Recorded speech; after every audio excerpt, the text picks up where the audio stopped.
Bill Maher to Chris Cuomo. He said, I'm impressed the F out of Trump White House invitation.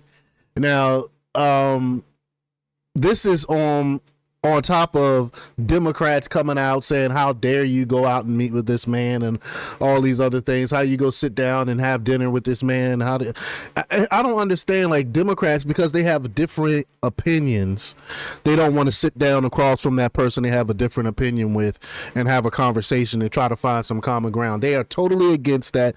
It makes no sense. This is why the Democrat Party will never become popular again. They will never win another election again, because they refuse to sit down and talk to people that don't agree with them 100% of the time. So we're going to talk about it. We're going to play the clip. But before we get started, go ahead and hit that like button. Share this out so we can get this information out there. Subscribe if you're not already a subscriber, and hit that alarm bell so you know when I'm putting out new stuff. Also, check out my link tree in the description. It has a link to my Patreon. That's where I talk about things that I can't talk about here. There's also a link to my Instagram and my X account, so follow me there as well. All right, so let's get into this news. Liberal comedian Bill Maher told former CNN host Chris Cuomo this week that he's impressed that President Donald Trump recently invited the Real Time with Bill Maher host to the White House for dinner and discussion. See, that's the difference between leftists and conservatives. We're not afraid to sit down and talk to people we disagree with. You know, appearing on the Chris Cuomo, well, with the exception, there are some exceptions that some, like Democrats like Bill Maher, who's willing to sit down. Surprisingly, what's his name? Jink from the Young Turks. He sat down with some conservatives and had a discussion. Even I give credit to Gavin Newsom sat down. He had Charlie Kirk and a couple other conservatives he sat down and talked to. So there are a handful of them that will do it. But for the most part, for the majority of Democrats, they won't do this.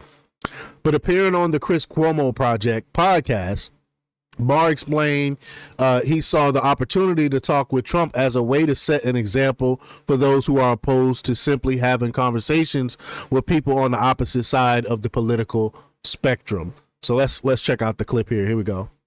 You're going to meet with the president. I am. I'm not hearing anything here. Let's try this again. You're going to meet with the president. I am. What is going on with my audio?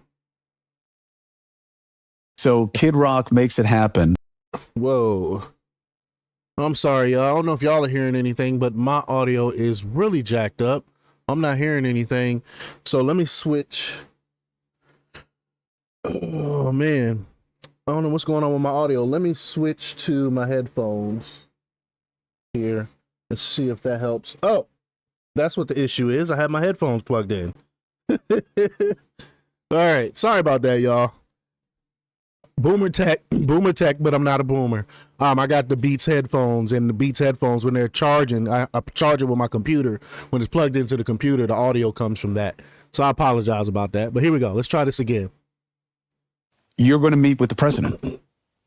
I am. So Kid Rock makes it happen.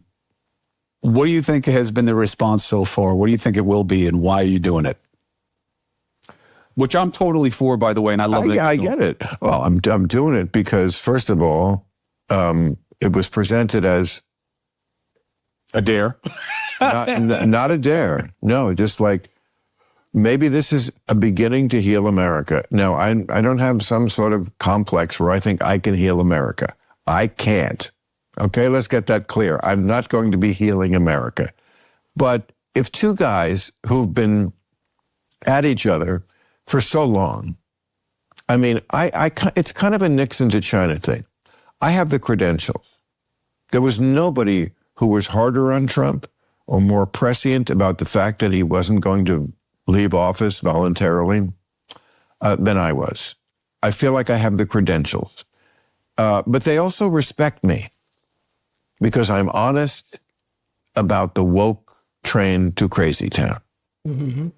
And I don't shrink from that. And I've also lost a lot of fans for that. The woke people have left the building, and I'm willing to make that sacrifice. But it does give you a certain credibility.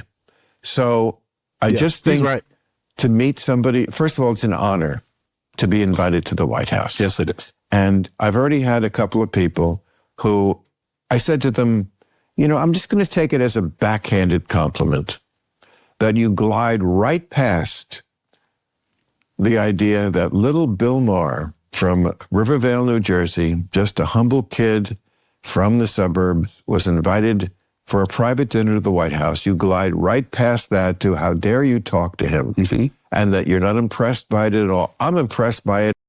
Facts. That's very impressive. I mean, if Biden would have asked me to come and sit down and have a dinner with him, even though y'all know how I feel about Biden, one of the worst presidents in history, I wouldn't refuse that. I wouldn't stop. I would not sit down with the president of the United States because I don't agree with him.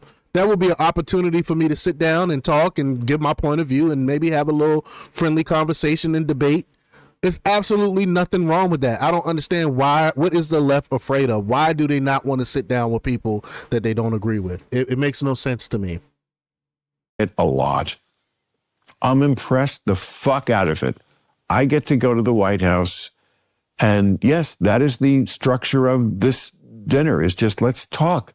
Let's talk to each other face to face. Let's not stop shouting from 3,000 miles away. So if they expect me to be leaving in a MAGA hat, they're going to be very disappointed, but I know they don't. And I think it's going to be, look, it probably will accomplish very little, but you got to try, man. You got to try. I love it. Kanye, Bill Maher, thank you very much. Appreciate you. Yeah, I love it too. I love that he's actually going to sit down and have a conversation.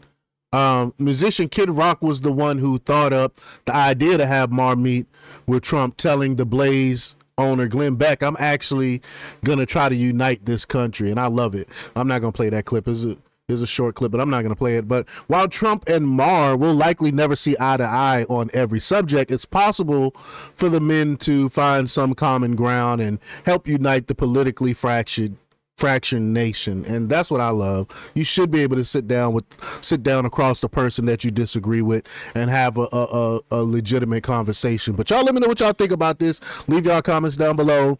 Like, share, and subscribe, and check out jjthepsychotherapist.com for the latest in news. Until next time, peace.